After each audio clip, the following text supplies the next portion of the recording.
the soft path to the stars. Idris closed his eyes and felt a gentle hush fall over the world. Everything was still, like the moment just before a seedling pokes through the soil. He felt light, as if he were made of the softest summer breeze. When Idris opened his eyes, he wasn't in his room anymore.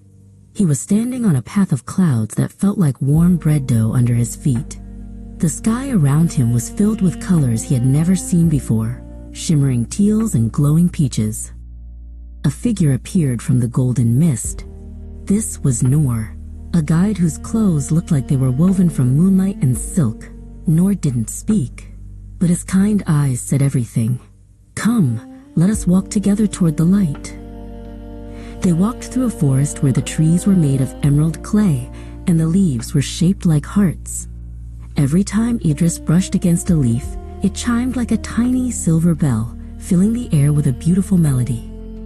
They came to a bridge that stretched across a sparkling sea of stars.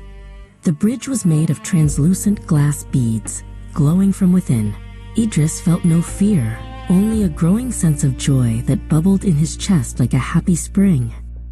Beside the path, a wide river flowed, but it wasn't made of water. It was a river of cool, white milk that smelled of honey and cinnamon. Idris knelt down, and the liquid felt like silk against his fingertips. Noor stopped before a magnificent gate made from a single giant pearl. It glowed with a soft, inviting radiance. Noor placed a hand on the gate, and it began to swing open without a single sound. Inside the gate, the world was more beautiful than any dream. Idris saw palaces made of rubies and gold, and gardens where the grass stayed cool and perfect forever. Noor pointed toward a hill where a small, cozy house waited just for Idris. Suddenly, a familiar sound reached Idris's ears.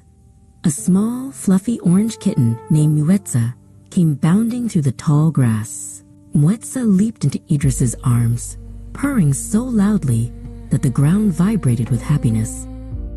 Idris sat beneath the shade of the tuba tree, a giant tree with branches that reached into every corner of the garden. He was home, and he knew that every day would be filled with peace, laughter, and the softest light of forever.